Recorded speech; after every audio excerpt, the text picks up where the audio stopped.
We live in a world of supersize. Big is better. We live in a world of big box stores, big bulk food stores. And for some of us who go to the stores, we have to get the triple XL shirts and sweaters and the like. Bigger seems to be better today. We've lost the beauty in the gift of small things. Yet in the gospel today, small is tall in the Lord's eyes. In today's gospel, Jesus is asked by the disciples to supersize their faith. Make it big, Lord. And Jesus tells the disciples that faith the size of a mustard seed is all that they need to do amazing things. Jesus is very clear that faith is not about size or quantity. Faith is not a thing.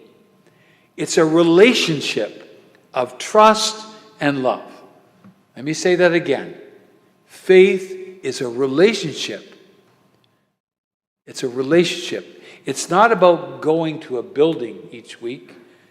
It's about celebrating a relationship with God and with each other. It's a relationship of open hearts, ready to receive God's love and give it away. So we don't come here today for ourselves. We come so that the exit service becomes the most important service. We receive so that we may give away. Faith is simply the way we live, the way we move, have our being. Not what door we go through, or not what denomination we hold on to. Faith is about a relationship with those who are here and those who are not here. As the Salvation Army says in their motto, heart to hand. Heart to hand. That's faith. It's not about just saying, this is a wonderful community, you're a wonderful... It's being a wonderful community, being a warm person. It's not about, I'll pray for you. It's about loving you. It's about embracing you. It's about visiting you. It's about taking care of you. It's more than just our words. It's about those mustard seed moments where we're invited by the little things that we do to plant them in the lives of others so they may grow and their hearts may be supersized. Their hope may be supersized. Their understanding, their life may be supersized. The question then is not how much faith we have, but rather how we are living the faith we do have. A mustard seed of faith is planted in us already. It's Christ himself. We already are enough. We already have enough. And so we must, in this day, ask the Lord to supersize our hearts so that we can see in the mustard seed opportunities to show the kindness of God. We do not need more faith. We need more response to God and the relationships we already have through the gift of kindness. There's a word you don't hear too often today. Kindness. In 40 years, I've celebrated thousands of people's funeral liturgies, funeral services, and there's always the time when family come up to the microphone and share their eulogy. The word eulogy comes from a Greek word meaning a little blessing. And they usually get up and they say, Dad was this, Mom was this, my sister was this, my child was this. They will say all the things that they've accomplished. All the alphabet soup behind their names, so to speak. And yet the ones that bring a tear to my eye are the ones that say this: my dad was a kind man. My mom was so kind. To me, that's what Jesus says when he says to us, you have enough faith to move this mulberry bush, to move mountains, your faith through kindness. In kindness, we offer pieces of our heart, which is love made visible. For kindness is the language the deaf can hear and the blind can see.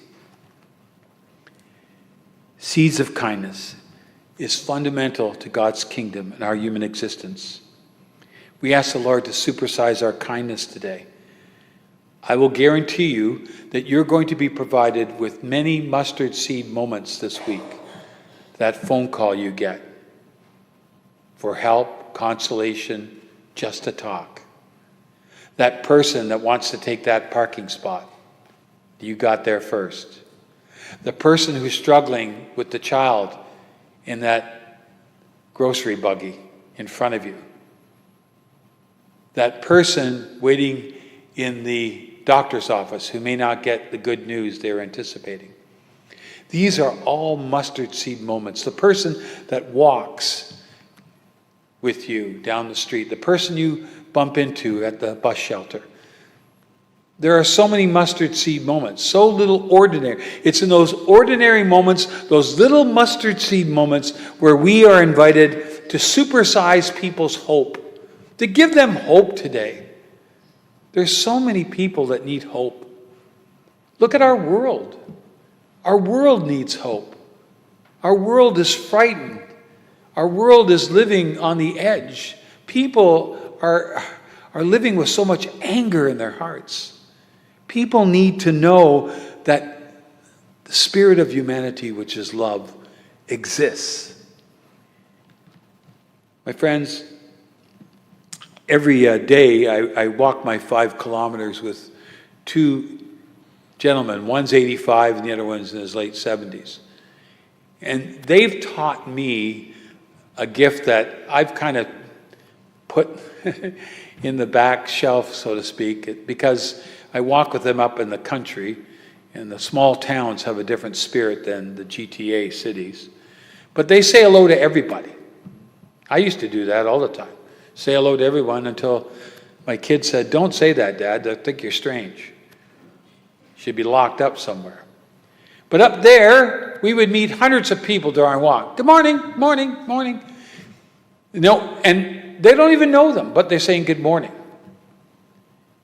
That's a simple mustard seed moment, to greet someone with a smile, to greet someone with just a kindness. We're all invited. A kindness is our way of life. It's not a choice. It's a way of life. We're called to be kind. And being Christians is not about a position. It's a way of life. It's a mission. And so I'm inviting you and I'm inviting myself today to offer pieces of our heart this week versus pieces of our mind. Get that all the time. People will tell you if you're not driving right. They'll give you sign language. They'll honk the horn. They'll yell at you. And some of them may be rude, racist, unkind, point the finger at you. The gospel of Jesus says, judge less and love more. So that people will say something like this at your eulogy. My sister was so kind. Or as the priest once said at a sermon I was at recently at a funeral of my friend, be kind so the priest doesn't have to lie at your eulogy. Our lives, remember, you may be the only Bible someone will ever read this week. 23% of Canadians, 23% open up a Bible maybe once a month. 23%. So you and I are invited to open up our lives and be the chapters of kindness, the chapters of love, the chapters of peace. People need to see that we make a difference because we are different. Help me understand, Lord, it's not what you do, but who you are for us. You are the heart of kindness. You are the heart of love. Make me one of a kind.